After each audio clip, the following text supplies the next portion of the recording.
Hello friends, welcome to our channel Kastur Classes, and in this particular video I am going to discuss how we can traverse in a list or in a string. Okay, so both the concepts are very important for solving different programming questions. Okay, so I have created one list here, L equal to 1 2 3 4. Now I want to traverse. What I will do?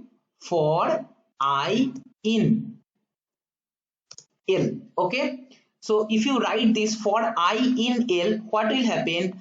I will take each and every value of the list. That means I will start from the left hand side, go up to right hand side, and it will take one by one all the elements values. Okay, that means I will become equal to that particular values every time. Okay, colon.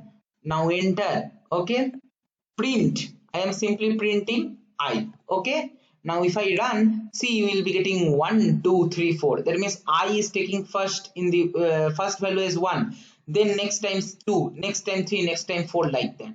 So this is how you can traverse a list using this for loop.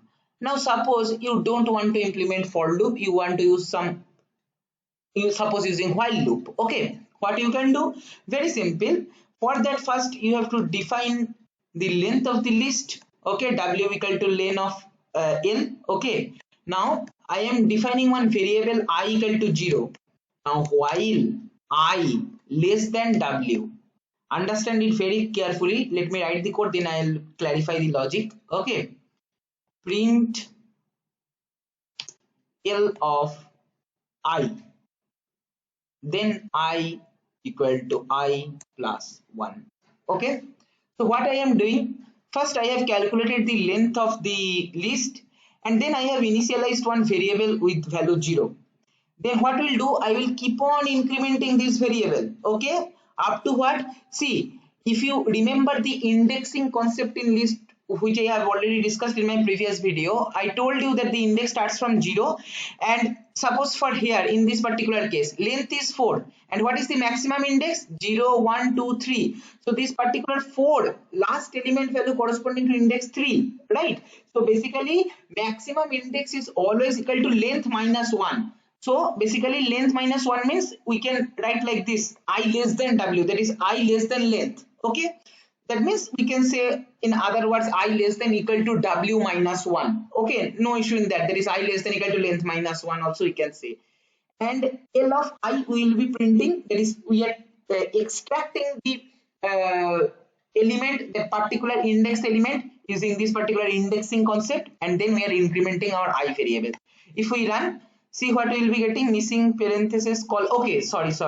So if you are using print in Python 3, we have to give inside parenthesis. So see, we will be getting output as 1 2 3 4. So this is how using while loop also you can traverse in a list.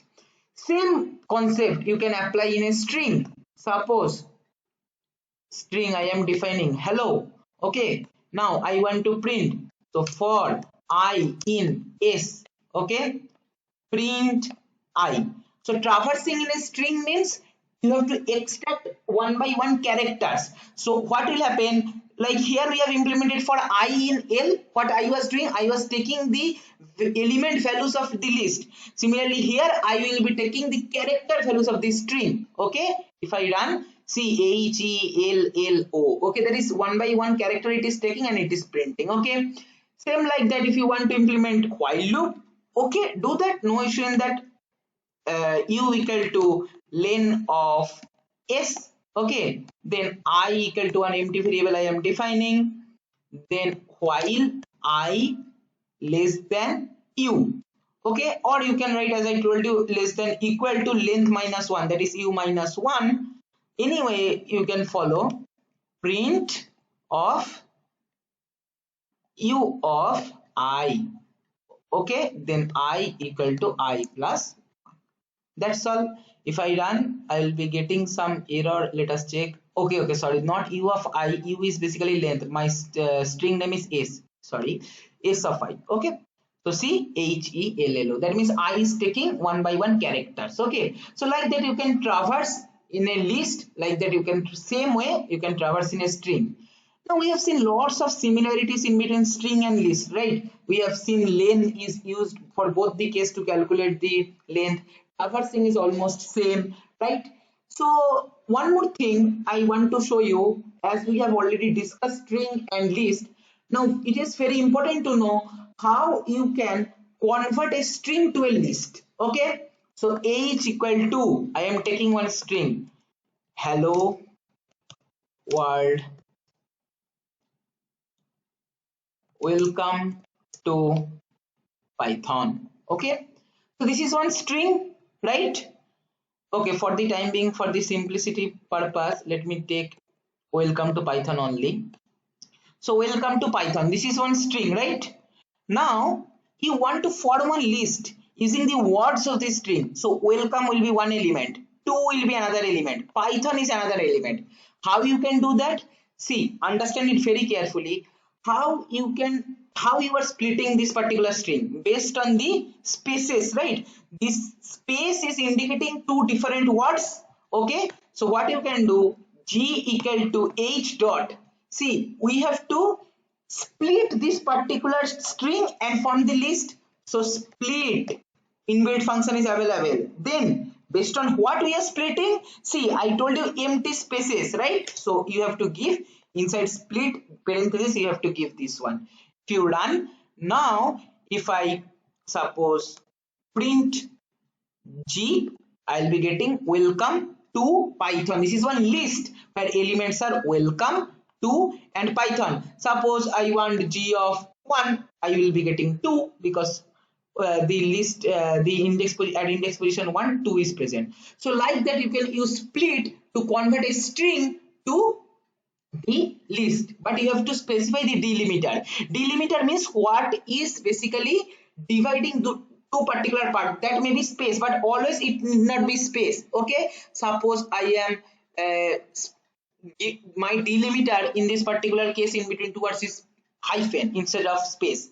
So welcome to Python. Now if you apply h dot split like this one space, it will not work. So what you do, you have to change the delimiter like this. Okay, so this is our code. Now if I run, see, print G, if we do, we will be getting welcome to Python again. So based on delimiter, you can write your own code and simply convert from string to list. Okay, so this is what is the conversion way from string to list, and these are some important traversing concept which I have discussed in my this video. I hope this is clear to you. If you find this video helpful, please like, share and comment your valuable feedback so that we can improve further with those feedbacks. And if you find this video helpful, don't forget to subscribe and press the bell icon so that you can get the notification of our latest video. Okay, thank you for watching.